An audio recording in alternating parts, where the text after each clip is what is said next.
일단 뭐 그 대통령 탄핵 심판 사건도 그렇고 총리 사건도 그렇고 시간이 너무 많이 지체되는 것이 안타까운 생각입니다.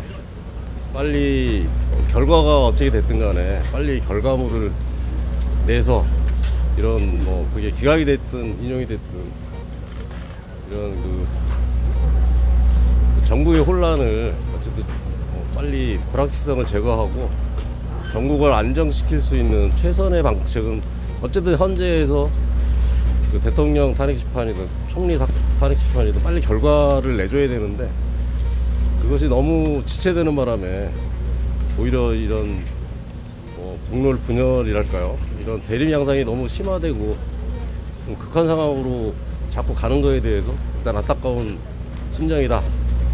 이런 국민의 한 사람으로서 이런 말씀을 드리고 그 총리 사건은 하여튼 뭐 저는 그 소축인 측 대리인의 입장을 떠나서 이 사안 자체로 보면은 뭐 탄핵 인용이 마땅하다 그렇게 생각을 합니다.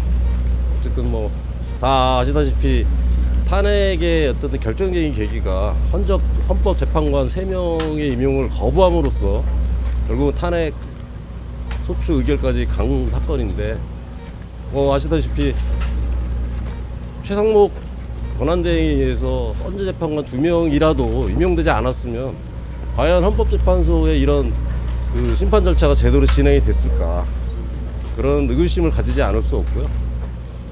뭐 또 어쨌든 최근에 뭐 헌재에서 그런 헌법재판관 임용을 하지 않은 것이 위헌이다라고 뭐 결정이 나왔기 때문에 그리고 뭐 어쨌든 그 내란 사태에 대한 엄중한 수사를 위해서 그 상설특검이 임용이 돼서 수사가 진행이 됐으면 또 이런 어떤 수사와 관련된 이런 뭐 혼란이 상당히 그 해소가 됐을 텐데 뭐 어쨌든 그런 것들이 제대로 안 되고 또 그렇게 제대로 안 된 부분에 대해서 한덕수 권한대행이 그 상설특검 임용 절차를 협조하지 않음으로써 결국 상설특검이 임용이 안 되지 않았습니까? 어떤 그런 것들이 이런 그 전국의 안정을 조속히 가져오는데 그 방해하는 결국은 그 내란 세력에 동조하는 그런 행보를 보였기 때문에 그런 사유만 하더라도 그 탄핵 인용이 마땅하다 저는 그렇게 생각을 하는데 어쨌든 뭐 이 사안 자체만 가지고 지금 판단되는 게 아니고 뭐 윤 대통령 탄핵 사건과 맞물려서 어떤 정치적인 고려를 하고 있지 않나 뭐 이런 그 전망들을 하고 있어서 뭐 결과를 제가 예단할 수는 없지만 어쨌든 헌재가 뭐 이런 헌법 무너진 그 헌정 질서를 회복하기 위해서 그 현명하신 판단을 해 주실 거라 믿습니다. 예, 오늘 뭐 선고가 다행스럽게 지정이 돼가지고요. 오늘 한번 좋은 결정이 있을 걸로 기대하고 있습니다. 이따 나와서 다시 한번 결과 보고 말씀드리겠습니다. 오늘 한덕수 총리 탄핵 재판이 예정되어 있습니다. 저는 헌법과 법률과 그리고 상식에 따른 결과가 나올 것이라고 예상을 합니다. 결국 이 결과를 보시면 국민들께서 아시겠지만 얼마나 그동안 야당이 정략적으로 국익은 안중에도 없고 정략적으로 대한민국의 국정을 마비시켰는지를 알 수 있는 그런 탄핵이 될 거라고 생각을 합니다. 모쪼록 오늘의 탄핵 재판 결과 이후 대통령 탄핵 심판도 이제 헌법과 법률과 그리고 상식에 맞추어서 조속히 결정되어야 할 것이라는 말씀을 드립니다. 선고 결과 어떻게 예상하시는지 부탁드리겠습니다. 저는 선고 결과는 말씀드린 것처럼 헌법과 법률적 판단을 한다면 당연히 이 탄핵 각하 결정이 나올 것이라고 생각합니다. 대한민국의 헌법과 법률이 바뀌었습니까? 헌법과 법률과 상식에 따른 판단이 필요하다고 생각합니다. 계속 하고 계시니까 그냥 그만두시죠. 질문에 대해서 제가 답변할 필요가 없다고 생각합니다. 이 사건은 아시다시피 결국은 국회에서 표결에 관한 이 절차 요건의 위배입니다. 그래서 당연히 각하 결정이 나올 것이라고 생각을 합니다. 그래서 정말 트럼프 대통령이 취임하는 아주 엄중한 시기에 결국 대한민국 국익은 안중에도 없고 정량만 집중한 민주당의 민낯이 오늘의 판결 결과에 드러날 것이라고 생각합니다. 국익은 안중에도 없는 건지 국민의힘이라는 비판 받고 있습니다. 영연백 민주당에서 얘기를 하잖아요. 영연백 자, 추가로 한 말씀 국방부에서 드리겠습니다. 네, 발주된 거에 대해서 어떻게 생각하십니까? 자, 한 말씀 드리겠습니다. 저기 국무총리에 대한 탄핵 심판 사건이 오늘 드디어 선고되는데 탄핵 소추일로 따지면 87일이고 변론 종결로 따지면 33일이나 지났습니다. 아니 1시간 반 만에 변론을 종결한 사건, 결론 내리는데 뭐 한 달 이상이나 걸렸는지 납득할 수가 없습니다. 헌법재판소가 직무를 유기하고 있는 것이라고 볼 수밖에 없습니다. 오늘 다행히 선고된다고 하니 기다려 보긴 하겠습니다만 헌법과 법률에 따르면 당연히 각하되어야 되는 것이 마땅합니다. 탄핵소추 의결 정족수를 갖추지 못한 것이 명확하기 때문에 그것을 만약에 탄핵소추 의결 정족수에 대해서 사실과 다르게 법리와 다르게 판단한다 그러면 헌법재판소는 그야말로 헌법재판을 포기한 것이다. 헌법을 포기한 것이라고 말씀드릴 수밖에 없습니다. 그 결과가 당연히 각하로 나올 것이라고 저는 확신하고 있습니다. 국민이 선출한 적이 없는데 200명 의결 정족수가 그게 맞다고 생각하시는 겁니까?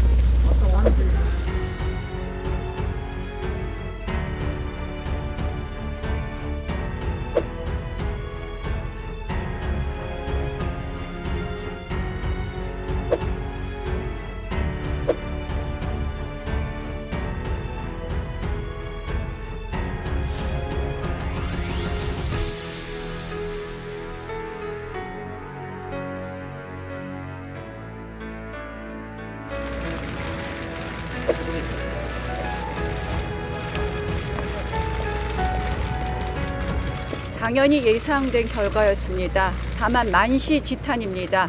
이미 조속히 결정되었어야 하는데 늦었다고 생각을 합니다. 말씀드린 것처럼 각하나 기각의 결정은 당연했고요. 이제 이재명의 민주당이 얼마나 그동안 정략적 줄탄핵을 해왔는지 드러났습니다. 직권남용으로 정말 처벌받아야 될 이재명의 민주당의 행태였습니다. 이재명 대표가 즉시 석고 대제해야 합니다. 또한 오늘의 헌법재판으로 이제 남은 중요한 헌법재판은 대통령 헌법재판입니다. 조속히 대통령 헌법재판 선고 기일을 헌법재판소는 지정해야 될 것이고, 그리고 당연히 헌법과 법률에 따라서 판단한다면 우리 대통령의 직무 복귀도 조심스럽게 예측해본다 말씀드리겠습니다. 오늘 헌법재판소의 결정 선고를 들으셨던 바와 같이 절대 다수가 탄핵을 해서는 안 된다고 하는 의견이 확인되었습니다. 그럼에도 불구하고 왜 이렇게 결과가 늦어졌는지 참으로 유감을 표하지 않을 수가 없습니다. 각하와 기각 의견이 절대 다수인 상황에서 왜 87일이나 걸려서 선고를 하는 것인지, 그 기간 동안 국정이 마비된 것에 대한 책임은 누가 질 것인지 참으로 유감스럽다는 말씀을 드리지 않을 수가 없습니다. 당연히 의결 정족수 부족으로 인해서 각하되어야 마땅하다고 생각합니다만, 각하이든 기각이든 국정 혼란에 대한 책임은 민주당과 헌법재판소가 지지 않을 수 없다고 저는 말씀드리고 싶습니다. 줄 탄핵의 줄 기각이 계속 이어지고 있습니다. 원식 국회의장과 이재명의 민주당은 이러한 줄 탄핵과 줄 기각에 대한 정치적 책임, 도의적 책임을 지고서 그 직을 사퇴하는 것이 마땅하다고 생각합니다. 원식 국회의장도 민주당의 동조에서 이렇게 줄 탄핵의 공범이 된 이상 그에 대한 정치적 책임을 지고 국회의장직에서 사퇴해야 마땅할 것이고, 민주당의 대표 이재명 또한 이 모든 국정 혼란과 마비에 대한 책임을 지고 즉각 대표직에서 사퇴할 것을 촉구하는 바입니다. 아울러 대통령에 대한 탄핵 심판 조속히 마무리해서 대통령이 직무에 복귀할 수 있도록 헌법재판소가 그 헌법적 책무를 다해 줄 것을 다시 한번 촉구하는 바입니다. 조금 유감스러운 점은 결국 헌법재판소에서 대통령 권한 대행의 지위가 아니라 임무를 기준으로 해서 판단하여 각하 결정을 하지 않고 기각 결정을 했습니다. 이것은 어떻게 보면 대행과 대행의 대행의 그 줄탄핵의 문을 열어주는 것이고, 이재명 민주당의 이러한 지금 최상목 대행을 또 탄핵하겠다고 이야기하지 않았습니까? 이런 기본적으로 국정을 마비시키는 것을 용인해주는 결정이다라는 점에서 매우 유감이라는 말씀을 드립니다. 제가 또 드리고 싶은 말씀은 한덕수 대행께서는 빠르게 복귀하셔서 지금 트럼프 대통령과 정상통화부터 시작해서 국가 원수급 외교 활동을 활발하게 벌이셔서 대한민국의 국익을 위해서 열심히 일해 주실 것을 부탁드리고 싶습니다. 의결 정족수 문제는 헌법재판소가 공식 발간한 교과서